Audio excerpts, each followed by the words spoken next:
30 November সোমবার রাত 8টায় খালেদ মহিউদ্দিন আছে এডিসপিকে জানিয়ে দিচ্ছি শিরোনাম। পৌর নির্বাচন পেছাবে না, ভোট 30 ডিসেম্বরে, প্রচারে নামতে পারবে না সংসদ সদস্যরাও, কমিশনের বৈঠকে সিদ্ধান্ত। এসএসসি পরীক্ষায় অতিরিক্ত ফি নেওয়া শিক্ষা প্রতিষ্ঠানের ব্যবস্থাপনা কমিটি বাতিলের নির্দেশ হাইকোর্টের। তেজগাঁও ট্রাক স্ট্যান্ডে উচ্ছেদ অভিযানে গোলযোগের জন্য স্থানীয় কিছু নেতাকে দুষলেন উত্তর ঢাকার মেয়র আনিসুল হক।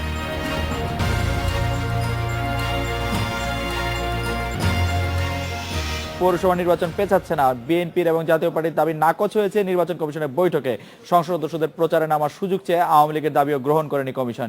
সকালে কমিশনের বৈঠকে এই সিদ্ধান্ত হয়। বেলা 11:30টায় প্রধান নির্বাচন কমিশনের নেতৃত্বে এই বৈঠক অনুষ্ঠিত হয়। গতকাল রোববার কমিশনে গিয়ে বিএনপি 15 দিন ও জাতীয় পার্টি 10 দিন নির্বাচন পেছানোর আনুষ্ঠানিক দাবি জানায়।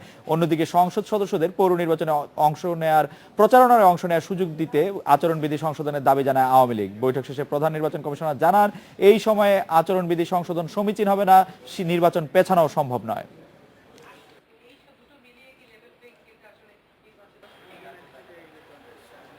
সংসদ সদস্যরা প্রচারণায় অংশগ্রহণ করতে পারবেন কিনা আমরা এটা গভীরভাবে বিবেচনা করেছি এবং আমরা দেখছি যে এই পর্যায়ে আচরণবিধি যেটা আমরা জারি করেছি সেটা এই পর্যায়ে পরিবর্তন করা সমীচীন হবে না। 23 তারিখে গেজেট করে আমাদের আর সময় ছিল না। আমরা তখন একদম লাস্ট স্টেজের যেটুকু না রাখলেই নয়, শুধু সেই সময়টা রেখেই আমরা এটা করেছি। কাজেই এটাও আমরা দেখলাম এটা পরিবর্তন করার আর কোনো স্কোপ নেই, তাইলে আর এটার মধ্যে আমরা ইলেকশন করতে পারি না। এই পর্যায়ে যদি ইলেকশন না করা যায় তাহলে তো আমরা বলেছি আপনাদেরকে আগেই, তাহলে এটাকে এখন আর করাই যাবে না। পৌরসভা নির্বাচন না পেছালেও নির্বাচনে অংশ নেওয়ার ইঙ্গিত দিলেন বিএনপির ভাইস চেয়ারম্যান আব্দুল আল নোমান। তবে তার অভিযোগ, সরকারের সিদ্ধান্তে নির্বাচন কমিশন পৌরসভা নির্বাচন পেছাচ্ছে না। ইন্ডিপেন্ডেন্ট টেলিভিশনকে দেয়া এক সাক্ষাৎকারে তিনি আরো বলেন, নির্বাচন কমিশন সরকারের সিদ্ধান্তের কথা শুধু নিজেদের নামে প্রকাশ করেছে। এখন যে সময়টা নির্বাচন কমিশন দিয়েছে, বেঁধে দিয়েছে, তাতে অত্যন্ত তাড়াহুড়ার মধ্য দিয়ে সমস্ত কাজ করতে হবে। সরকারের সুবিধা আছে, সরকারি দলের সুবিধা আছে, তাদের সরকারি ইনস্ট্রুমেন্টস দিয়ে তারা কাজগুলো করবে। কিন্তু আমাদের বিরোধী দল হিসাবে 5 বছর ধরে নির্যাতন নিপীড়নের মধ্য দিয়ে আমরা এগিয়ে যাচ্ছি। কাজে আমাদের সমস্যা তো হবেই সময়ের না দেওয়ার কারণে।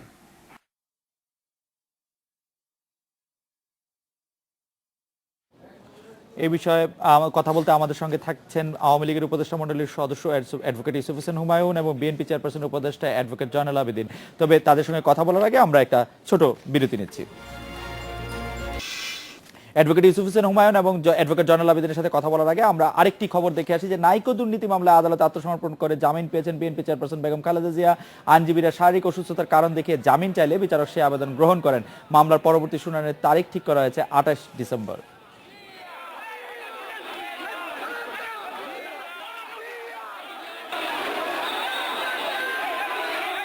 কড়া নিরাপত্তায় বেলা 12টার দিকে আদালত চত্বরে পৌঁছান বেগম খালেদা জিয়া। সকাল থেকে আদালত চত্বর ঘিরে ছিল বাড়তি নিরাপত্তা। আদালতে আত্মসমর্পণ করেই জামিন আবেদন করেন বিএনপি প্রধান। 10 মিনিটের শুনানি শেষে জামিন দেওয়ার পাশাপাশি অভিযোগ গঠনের বিষয়ে শুনানির জন্য 28 ডিসেম্বর দিন ঠিক করেন বিচারক। পূর্বে যে শর্তে জামিন ছিল, উনি জামিনে ছিলেন, সেই শর্তে তাকে জামিন দেওয়া হবে। আমরা সিদ্ধান্ত নেব উনি হাজির হবেন না অন্যভাবে হাজিরা দিবেন, সেটা পরবর্তী পর্যায়ে আমরা আলাপ আলোচনা করে সিদ্ধান্ত নেব। মামলার পরবর্তী শুনানিতে আদালত খালেদা জিয়াকে থাকতে বলেছে।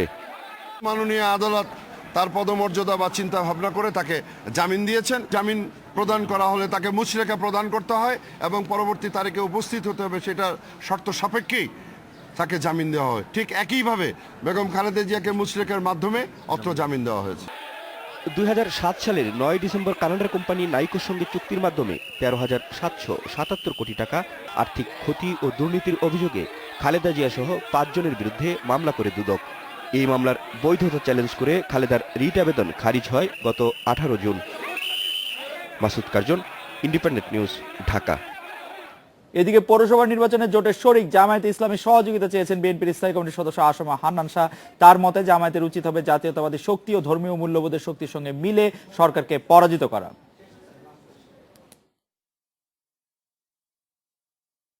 রাজনৈতিক দল হিসেবে নিবন্ধন বাতিল হওয়ায় দলীয় প্রতীকে পৌর নির্বাচনে অংশ নেয়ার অধিকার হারিয়েছে জামায়াত।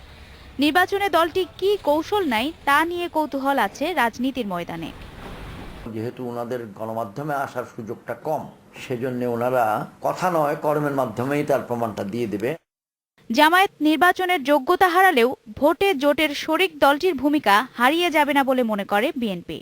দলটির স্থায়ী কমিটির সদস্য হান্নান শাহ বলছেন, আওয়ামী লীগকে হারানোই মূল লক্ষ্য হওয়া উচিত হবে জামায়াতের। বাংলাদেশের কয়েকটা জায়গায় হয়তো ওনাদের প্রার্থী ভালো প্রার্থী আছেন, ব্যাপকভাবে সারা বাংলাদেশে তাদের সংখ্যা বেশ কম। তাদের উচিত হবে জাতীয়তাবাদী শক্তি এবং ধর্মীয় মূল্যবোধের শক্তির সাথে মিলে বর্তমান সরকারের যে প্রার্থী থাকবে তাকে পরাজিত করা।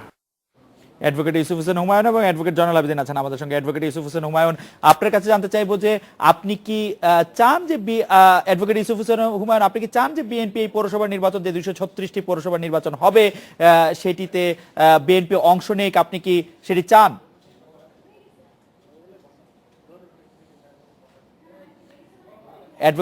অ্যাডভোকেট ইউসুফ হোসেন হুমায়ুন, বিএনপি পৌরসভা নির্বাচনে অংশ নিয়ে এইটি কি আপনি চাচ্ছেন কিনা?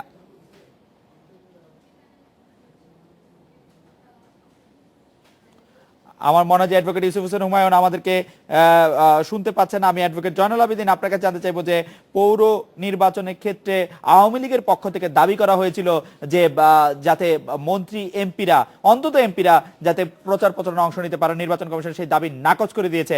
আপনি এইবার দেখছেন কিনা যে নির্বাচন কমিশন একটি সুষ্ঠু নির্বাচন লেভেল প্লেইং ফিল্ড করার জন্য যথেষ্ট আন্তরিক? অ্যাডভোকেট জয়নাল আবেদিন। দেখুন, এই নির্বাচন কমিশন আমরা আগেও বলেছি, এখনো বলি, এই নির্বাচন কমিশন সরকার যখন যা বলে সেভাবেই কাজ করে। এখন আপনি বলতে পারেন যে সেখানে যেহেতু আমাদের দাবি ছিল নির্বাচন পিছানো এবং আরো কয়েকটি দাবি আমরা উত্থাপন করেছিলাম যে নিরপেক্ষ নির্বাচন করার জন্য, এবং আমরা বলেছিলাম যে এই নির্বাচন যেহেতু একটি তৃণমূল নিম্ন পর্যায়ের নির্বাচন এবং পৌরসভা নির্বাচন, এই নির্বাচনকে আমরা গ্রহণ করেছি এবং এই নির্বাচনে আমরা অংশগ্রহণ করতে চাই।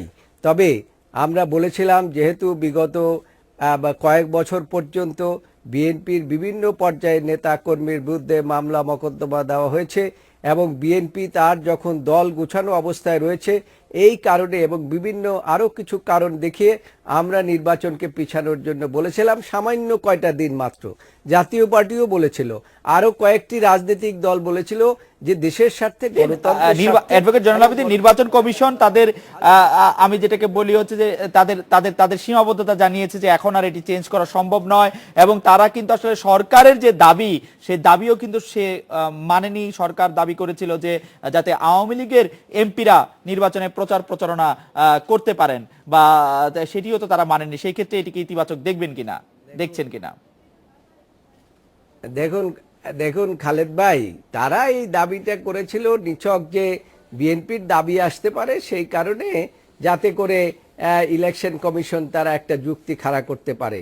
এই ইলেকশন কমিশন যে যুক্তিটা দিয়েছে এটা কোনো যুক্তি নয়। আপনাদের মনে আছে যে ঢাকা সিটি কর্পোরেশনের নির্বাচন দেওয়ার তারিখ ছিল বহু পূর্বে, সেই নির্বাচনটি কি ইলেকশন কমিশন বা সরকার দিয়েছিল? এই সামান্য কয়টা দিনের জন্য ইলেকশন কমিশনের বক্তব্য পরিষ্কার।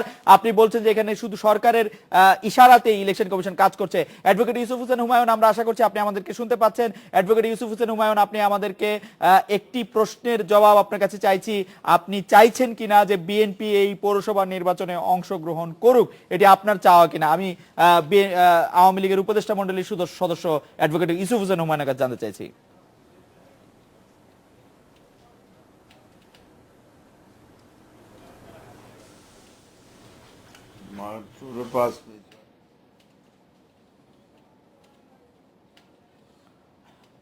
অ্যাডভোকেট ইউসুফ হোসেন হুমায়ুন, আপনি আমাদের অ্যাডভোকেট ইউসুফ হোসেন হুমায়ুন, আপনি আমাদের সঙ্গেই থাকেন। আমরা একটা বিরতি নিয়ে ফিরে দেখছি যে আমাদের এই কারিগরি ত্রুটিটি সারানো যায় কিনা। অ্যাডভোকেট জয়নাল আবেদিন, আপনিও আমাদের সঙ্গে থাকেন। আমরা একটা বিরতি নিচ্ছি, বিরতির পর কথা বলতে চেষ্টা করবো ইউসুফ হোসেন হুমায়ুন এবং জয়নাল আবেদিনের সঙ্গে।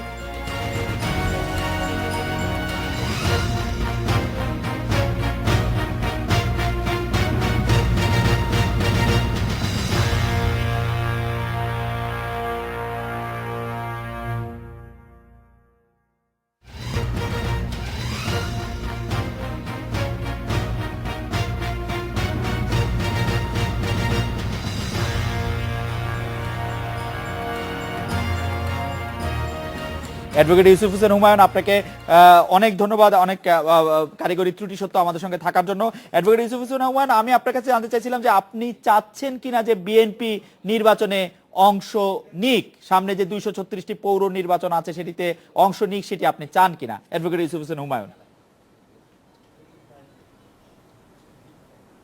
জি, বিএনপি নির্বাচনে অংশ নিক, আরেকবার বলুন কাইন্ডলি। জি, বিএনপি নির্বাচনে অংশ নিক সেটি আপনি চাচ্ছেন কিনা 236টি পৌরসভা নির্বাচনে? পৌরসভা নির্বাচনে যাবার সিদ্ধান্ত হয়েছে, আপনারা জানেন। আজকে এখন আমাদের পার্লামেন্টারি বডির মিটিং হচ্ছে, সেখানে সিলেকশন অফ ক্যান্ডিডেট হবে আর কি। জি, অ্যাডভোকেট ইউসুফ হোসেন হুমায়ুন, আমি যেটি জানতে চাইছিলাম সেটি হচ্ছে যে বিএনপির পক্ষ থেকে একটি ছোট দাবি ছিল 10 দিন বা 15 দিন পেছানোর জন্য। জাতীয় পার্টি থেকে 10 দিনের দাবি ছিল, বিএনপি থেকে 15 দিনের দাবি ছিল নির্বাচনটি পেছানোর। এই নির্বাচনটি 15 দিন কি পেছানো যেত কিনা আসলে বিএনপিকে কমফোর্টেবলি নির্বাচনে আসার সুযোগ করে দিতে? শুনুন, আমি এখানে একটি কথা, এটা কিন্তু সরকারের কোনো ভূমিকা নেই। এটা নির্বাচন কমিশন সংবিধান মতো একটি ইন্ডিপেন্ডেন্ট স্বাধীন সংস্থা, তারা এই ব্যাপারে সিদ্ধান্ত দেবে। এবং ইতিমধ্যে আমাদের প্রধান নির্বাচন কমিশনার বলেছেন যে আইনি বাধ্যবাধকতা থাকাতে এটা আমাদের সম্ভব হবে না। সুতরাং সরকারের বা দলের কোনো সিদ্ধান্তের ব্যাপার নয় এখানে। স্থানীয় সরকার নির্বাচনে অ্যাডভোকেট ইউসুফ হোসেন হুমায়ুন, স্থানীয় সরকার নির্বাচনের ক্ষেত্রে কিন্তু স্থানীয় সরকার বিভাগই আসলে চাহিদাটি তৈরি করে। আপনি খুব ভালো করে জানেন যে ঢাকা সিটি কর্পোরেশন নির্বাচনে হয়নি অনেক দিন, চট্টগ্রাম সিটি কর্পোরেশন নির্বাচন যদিও যথাসময় হয়েছে, কিন্তু আমরা জেলা পরিষদগুলির নির্বাচনের কথা যদি মনে করতে পারি, তাহলে সংবিধানে তা থাকা সত্ত্বেও সেটি এখন পর্যন্ত হচ্ছে না। আমরা মনোনীত চেয়ারম্যানদের দিয়ে জেলা পরিষদ হতে দেখছি। তো সেই ক্ষেত্রেও তো সাংবিধানিক বাধ্যকতা আছে। 10 দিন পেছালে এমন কি সংবিধান ধ্বংস হয়ে যেত? দেখুন, এটা আমি আবারও বলছি, একটি কথাই বলবো যে জেলা পরিষদের যেটা বলছেন সে নির্বাচন হবার সম্ভাবনা আছে এবং যখন হবে সেটা পুরোপুরি নির্বাচন কমিশনের এখতিয়ারাধীন। আমি আবারও বলছি যে যেহেতু স্থানীয় নির্বাচনগুলোর দায়িত্ব, নির্বাচন পরিচালনা, তার তফসিল সবকিছু নির্বাচন কমিশন করেন, সরকারের বা কোনো দলের এখানে কোনো হস্তক্ষেপ বা ভূমিকা থাকে না। আর নির্বাচন কমিশন যেটুকু আমরা জেনেছি মিডিয়ার মাধ্যমে, সেটা হচ্ছে যে এটা আইনি বাধ্যবাধকতা থাকাতে তারা এই পিছাবার ব্যাপারটা, মানে আপনি নির্বাচন কমিশনেরই বিষয় বলে মনে করছেন। অ্যাডভোকেট ইউসুফ হোসেন হুমায়ুন, আরেকটি বিষয় আপনাকে জানতে চাইবো যে মির্জা ফখরুল ইসলাম আলমগীরের জামিনের যে আদেশ হাইকোর্টে ছিল সেটি আপিল বিভাগও বহাল রেখেছেন। আপনি কি মনে করেন কিনা যে মির্জা ফখরুল ইসলাম আলমগীরের অতি সত্বর জামিনে মুক্ত হওয়া উচিত? এটা আমি মনে করি যে আইনের শাসন আছে দেশে, সেটা প্রমাণিত হলো আইপিএল বিভাগের রায়ের মাধ্যমে। আরেকটি কথা বলি যে তার আইনি কোনো বাধ্যবাধকতার তার বাধা নেই মুক্তি পাওয়ার, যদি না অন্য কোনো মামলায় তাকে গ্রেপ্তার দেখানো হয়ে থাকে বা অন্য কোনো মামলায় তাকে ফেরার হিসাবে দেখানো আছে। অ্যাডভোকেট ইউসুফ হোসেন হুমায়ুন, আমি আপনাকে সর্বশেষ প্রশ্ন করতে চাই, বিএনপি নির্বাচনে আসলে আপনি খুশি হবেন নাকি অখুশি হবেন? অবশ্যই খুশি হব, তারা গণতন্ত্রের পথে ফিরে আসবে, এটা আমি চাই। বিএনপি যখন সিদ্ধান্ত নিয়ে নির্বাচনে অংশগ্রহণ করবেন, তারা দুইটি জিনিস পরীক্ষা করতে পারবেন। বাইরে যেটা বলছেন তারা প্রচণ্ড জনপ্রিয় দল, সেটাও প্রমাণ পাবে। আর তারা গণতন্ত্রের পথে যেন 5ই জুলাই নির্বাচন বর্জন করে তারা যে ভুলটি করেছেন সেই ভুলের মাসুল দেবেন বলে আমি বিশ্বাস করি এবং গণতন্ত্রের পথে আসবে। আসবে, এটাই আশাবাদ করে আমি সাধুবাদ জানাচ্ছি। অ্যাডভোকেট ইউসুফ হোসেন হুমায়ুন, আরেকটি বিষয় আপনাকে প্রশ্ন করতেই হচ্ছে, সেটি হচ্ছে যে সেনা নিয়ন্ত্রিত তত্ত্বাবধায়ক সরকারের সময় বেগম খালেদা জিয়ার বিরুদ্ধে যে নাইকো দুর্নীতি মামলা করেছিল দুদক, সেই মামলা নিয়ে এখনো আদালতে যেতে হচ্ছে। বেগম খালেদা জিয়াকে আমাদের যদ্দূর মনে পড়ে বর্তমান মাননীয় প্রধানমন্ত্রীর বিরুদ্ধে সেনা নিয়ন্ত্রিত তত্ত্বাবধায়ক সরকার এই নাইকো বিষয়ে একটি দুর্নীতি মামলা করেছিল, উনি ওটি থেকে অব্যাহতি পেয়েছেন। বেগম খালেদা জিয়াকে এখনো আদালতে যেতে হচ্ছে কেন আসলে? আপনাকে অসংখ্য ধন্যবাদ প্রশ্নের জন্য। এটা একটা ধূম্রজাল সৃষ্টি করা হচ্ছে। নাইকো মামলা যেটা, সেটা আমি নিজেই আজকের প্রধানমন্ত্রী মাননীয় প্রধানমন্ত্রীর পক্ষে একজন আইনজীবী ছিলাম। এই মামলাটা যে continuation of the first page, second page. First পেজে যেটা সিদ্ধান্ত সেটা হলো বেগম খালেদা যেটায় আসামি ছিলেন সেটার প্রথম পর্যায়ের, এবং এই ধারাবাহিকতা যে নাইকো মামলার যে ধারাবাহিক ঘটনাপ্রবাহ হয়েছে সেটার বিরুদ্ধে সেটা ছিল আজকে প্রধানমন্ত্রী তৎকালীন বিরোধী নেত্রী আমাদের জননেত্রী শেখ হাসিনার বিরুদ্ধে। কাজে এইটার সাথে একটার সাথে মিলানো যাবে না। দ্যাট ওয়াজ প্রাথমিক যে মামলাটা হয়েছে অভিযোগ, সেটা হলো প্রথম, যেটা আজকের বেগম খালেদা যে কোর্টে গেছে সেইটাই। কাজে একটা সেটা হাইকোর্টে সব শুনে, দুই পক্ষ শুনে চুলচুলা বিশ্লেষণ করে এটা কোয়াশিং বলি বা যাই বলে বাতিল হয়ে গেছে। এবং আমি নাইকো সংক্রান্ত বিষয়গুলি আমি লক্ষ্য রাখছিলাম, আমার কাছে কিন্তু মনে হয় যে নাইকো বাংলাদেশে কাজ করার সুযোগ পেয়েছে মাননীয় প্রধানমন্ত্রী শেখ হাসিনার আমলে। এটি 1997 বা 98 সালের ঘটনা, এবং পরবর্তীতে বেগম খালেদা জিয়া, আমি তার হাতে লেখা নোটটি দেখেছি, তিনি স্পষ্ট লিখেছেন এর আগের প্রধানমন্ত্রী এই বিষয়ে যে সিদ্ধান্ত দিয়েছেন এই সিদ্ধান্তই বহাল থাকিবে বা এরকম কিছু একটি লিখেছিলেন, কারণ এটি আমি রিপোর্টার হিসেবে কভার করেছি বলে আমার এতটাই মনে আছে। অ্যাডভোকেট ইউসুফ হোসেন, প্রাথমিকভাবে এটি বেগম খালেদা জিয়ার ধারাবাহিকতায় শেখ হাসিনা করছেন, এটি আসলে ঠিক আমি জানি না এটি সত্য কথন হলো কিনা। দেখুন, আমি আবারও বলছি সেটা হচ্ছে আমার যতদূর মনে আছে, আমি এই মামলা বোধহয় 2007-এর কোনো এক সময় যখন এটা মামলা চলছিল একজন আইনজীবী ছিলাম, আমার যতদূর মনে হয় সেটা বলেছি। তবে আরেকটি কথা বলা দরকার আপনাকে, যে প্রত্যেকটি মামলা যখন হয় 561 বলি বা 561 ক ধারার, সেগুলো চুলচোরা বিশ্লেষণ হয় আইনের ব্যাখ্যা, আইনের প্রয়োগের উপরে, এবং সেই আইনের ব্যবস্থার মাধ্যমেই শেখ হাসিনা সেই মামলা থেকে অব্যাহতি পেয়েছেন। অ্যাডভোকেট ইউসুফ হোসেন হুমায়ুন, আপনাকে অনেক ধন্যবাদ। আপনি কারিগরি ত্রুটি সত্ত্বেও আমাদের সঙ্গে ছিলেন এবং আমাদেরকে সময় দিয়েছেন, সেজন্য আপনার প্রতি কৃতজ্ঞতা। অ্যাডভোকেট জয়নাল আবেদিন, বেগম খালেদা জিয়া চিকিৎসার জন্য যুক্তরাজ্যে গিয়েছিলেন, আজ জামিনের জন্য তার অসুস্থতার বিষয়টি আদালতের সামনে নিয়ে আসলেন বেগম খালেদা জিয়ার আইনজীবীরা। যুক্তরাজ্যের চিকিৎসা আসলে তাহলে কতটা কাজে লাগলো? প্রশ্নটি আবার একটু করেন।